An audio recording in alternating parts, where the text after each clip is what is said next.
इस वीडियो में हम बात करेंगे कि जो ट्रिग्नोमेट्रिक सिस्टम होता है उसमें ऑर्थोगोनैलिटी हम कैसे चेक करते हैं। फंक्शन की ऑर्थोगोनैलिटी हमने प्रीवियस वीडियो में देखी थी। हमने नॉर्म भी डिफाइन किया था कि फंक्शन का नॉर्म कैसे होता है। तो जो ट्रिग्नोमेट्रिक सिस्टम है इसको मैं पहले लिख देता हूं ताकि आपको वो क्लियर हो जाए कि ट्रिग्नोमेट्रिक सिस्टम है क्या। बेसिकली जो साइन है, कॉज है और इसके साथ जो हमारे पास वन है, ये हमारे पास सिस्टम ऑफ ये ट्रिग्नोमेट्रिक सिस्टम कहलाता है या ट्रिग्नोमेट्रिक फंक्शंस हमारे पास हैं।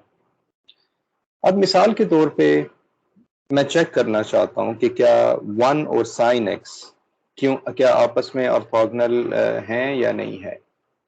इसकी क्यों जरूरत पेश आई? क्योंकि आपकी जो फोरियर सीरीज है, फोरियर सीरीज में कोई भी फंक्शन है जो कि पीरियोडिक हो उसको इन टर्म्स ऑफ साइन और कॉस देखा जाता है, यानी फंक्शन अप्रोक्सीमेशन की बात की जाती है।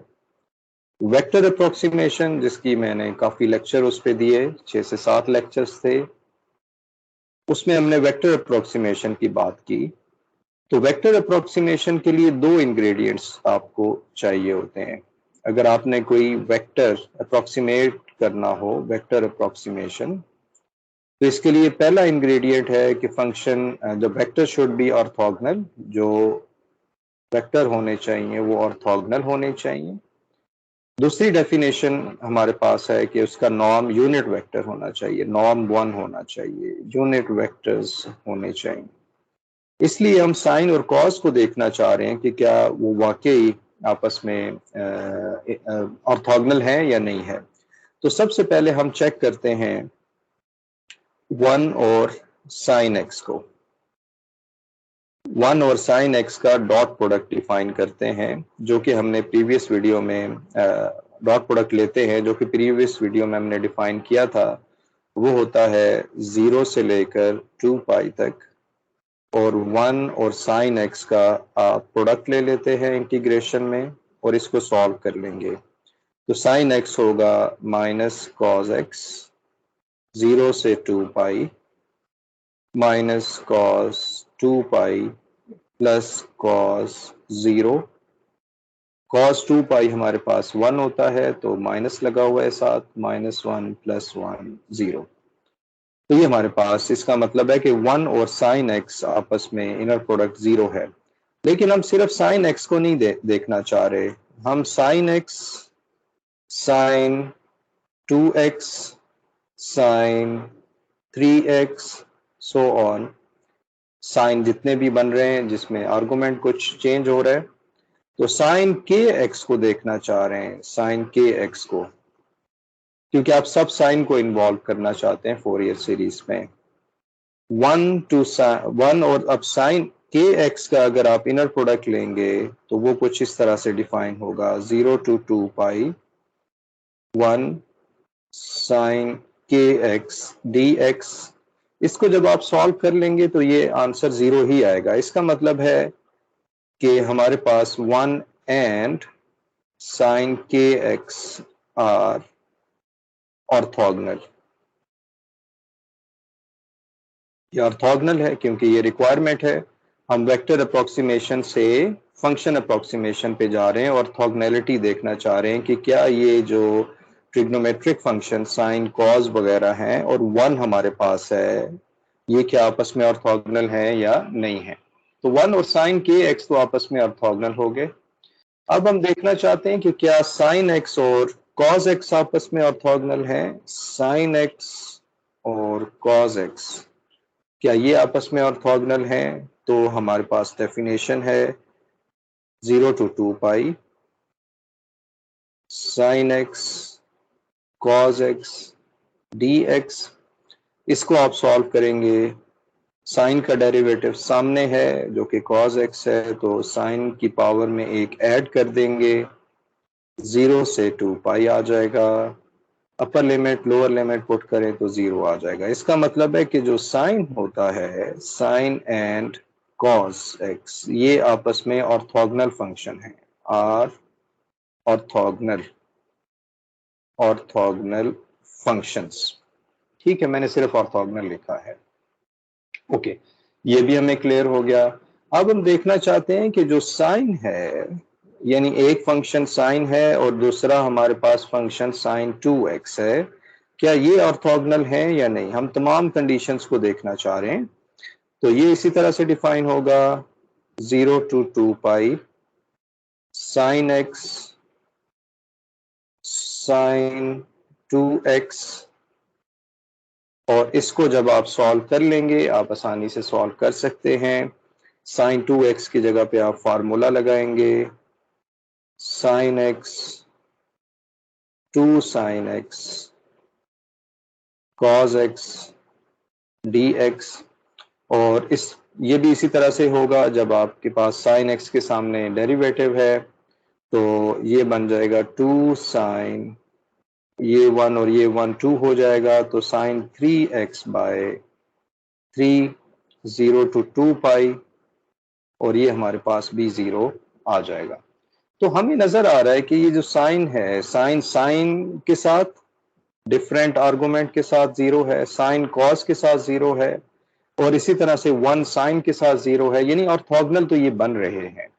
इसको अगर मैं जनरलाइज करना चाहूं, मैं देखना चाहूं कि साइन mx जनरलाइजेशन, इस कॉन्सेप्ट का जनरलाइजेशन, यानी कि साइन का आर्गुमेंट कुछ भी हो, sine mx sign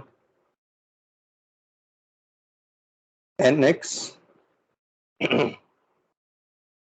0 to 2 pi sine mx sine nx dx, ये हमारे पास 0 आएगा, लेकिन m और n को आपस में इक्वल नहीं होना चाहिए, ताकि हम देखना चाह रहे हैं कि मुख्तलिफ फंक्शंस हों।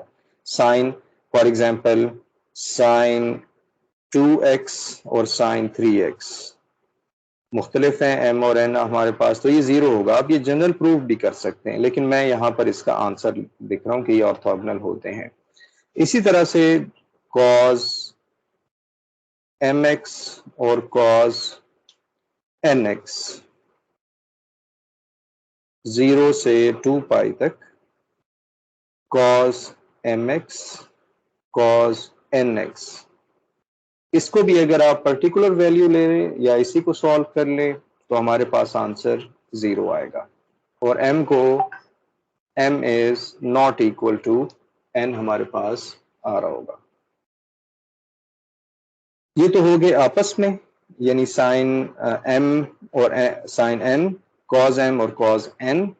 अब अगर हम साइन m और cos n इसका देखें, रिजल्ट देखें, sign mx cos nx dx, तो ये हमारे पास 0 आएगा। प्रूफ कर सकते हैं for all m and n। Okay, अब यहाँ तक तो बात समझ आ जाती है कि हमारे पास एक फंक्शन है, जिसे मैं बोल्ड करके लिख देता हूँ। एक है 1 यानी कांस्टेंट फंक्शन, दूसरा फंक्शन हमारे पास है साइन mx, तीसरा फंक्शन हमारे पास है cos nx, या जो भी मुख्तलिफ किस्म के हमारे पास यहाँ पर फंक्शन है। ठीक है, इसका हम नाम रख लेते हैं, मिसाल के तौर पे यहाँ इसका नाम हम रख लेते हैं uk, और um, ये टेम्परेरी नाम हम यहाँ रख रहे हैं, और इसका नाम हम रख लेते हैं vn cos nx। तो ऑर्थोगोनैलिटी तो हमें समझ आती है कि ये फंक्शन आपस में ऑर्थोगोनल है, सारा जो सेट है ये ऑर्थोगोनल है। मैं अगर इसको लिखूं, ये कुछ ऐसे फॉर्म बन रही होगी, 1 sin x sin 2x sin 3x so on, चलता रहेगा। इसी तरह से जब ये खत्म होगा तो cos x cos 2x cos 3x so on.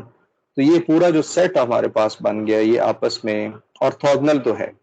लेकिन फंक्शन अप्रोक्सीमेशन के लिए जो दूसरी रिक्वायरमेंट है, वो अभी हमने चेक नहीं की है कि क्या ये ऑर्थोनॉर्मल भी है या नहीं। वेक्टर अप्रोक्सीमेशन से फंक्शन अप्रोक्सीमेशन पे जा रहे हैं। ऑर्थोगोनल है, जी बिल्कुल है ऑर्थोगोनल, फंक्शन ऑर्थोगोनल है। यूनिट वेक्टर्स हैं या नहीं है, आप इसका जिक्र बार बार सुन रहे हैं। जो फर्स्ट टाइम ये वीडियो देख रहे हैं उन्हें चाहिए कि वो पुरानी वीडियो, पुराने लेक्चर्स पे जाएं और वेक्टर अप्रोक्सीमेशन को एक दफा देख लीजिए। हम वेक्टर अप्रोक्सीमेशन से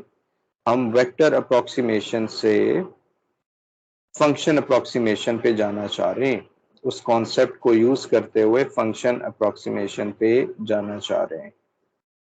ओके, तो फंक्शन अप्रोक्सीमेशन के लिए हमने ऑर्थोगोनैलिटी चेक कर ली। अब मसला ये है कि जो हमारा ये, जिसका नाम मैं अब रख लेता हूं u0x, ये हमारे पास है 1, ukx,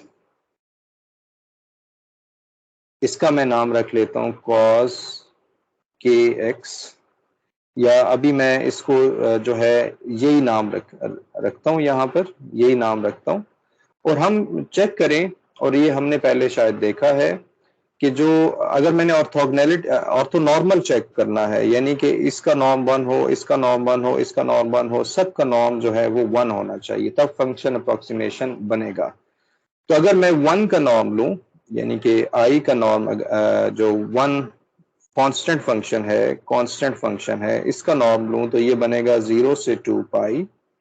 और इसका डेफिनेशन क्या होगा, 1 का 1 से आपने नॉर्म लेना है, 0 to 2 पाई आ जाएगा, 1 dx आ जाएगा, और ये हमारे पास आ जाएगा, अगर आप नॉर्म ले रहे हैं तो ये आ जाएगा 2 पाई अंडर रूट के साथ आ जाएगा। ठीक है, इसको जब हम नॉर्म डिफाइन करेंगे तो ये 2 पाई अंडर रूट आ रहा होगा।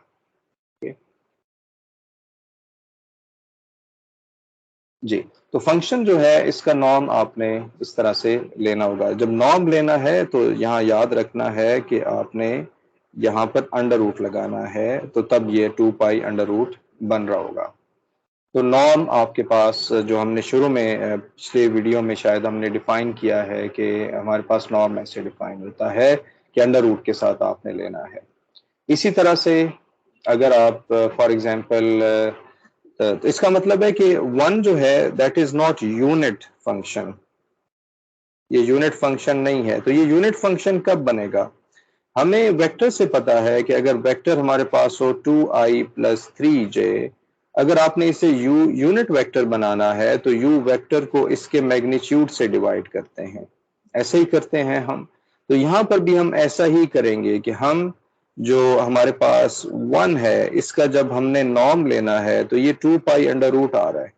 अगर आपने इसे बनाना है, फॉर एग्जांपल यूनिट फंक्शन बनाना है, तो हम क्या करेंगे, 1 ओवर 2 पाई अंडर रूट, तो ये हमारे पास u नॉट आ रहा होगा।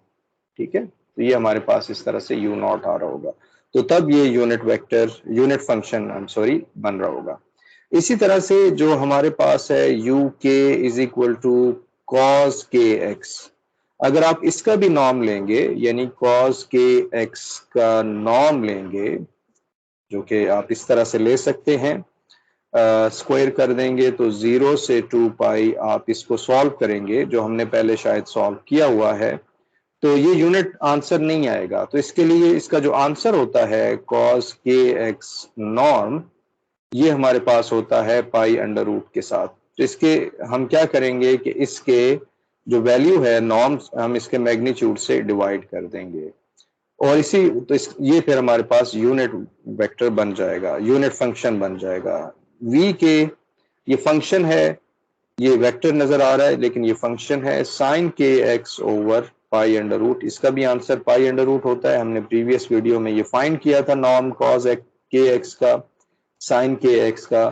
तो ये हमारे पास इस तरह से अब नॉर्मलाइज हो गए, यानी ये भी नॉर्मल बन गया, ये भी नॉर्मल बन गया, ये भी नॉर्मल बन गया। तो हमारे पास नॉर्मलाइज ट्रिग्नोमेट्रिक सिस्टम क्या बनेगा, वो मैं समराइज कर देता हूं। नॉर्मलाइज्ड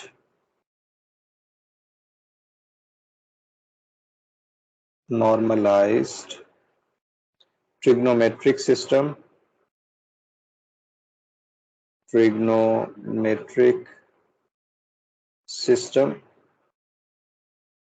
ये बनेगा 1/2 pi under root cos x over pi under root sin x over pi under root cos 2x over pi under root sin 2x over pi under root so on. इसको लेकर चलेंगे तो ये नॉर्मलाइज्ड ट्रिग्नोमेट्रिक सिस्टम बन जाएगा। आपस में dot product इनका 0 है, ऑर्थोगोनल बनेंगे। इसका नॉर्म लें तो वो 1 आएगा, यानी कि ये हमारे पास यूनिट फंक्शन बन रहे होंगे। नेक्स्ट वीडियो में हम आएंगे फोरियर सीरीज पे और फंक्शन अप्रोक्सीमेशन की बात हम कर रहे होंगे। Thank you for watching.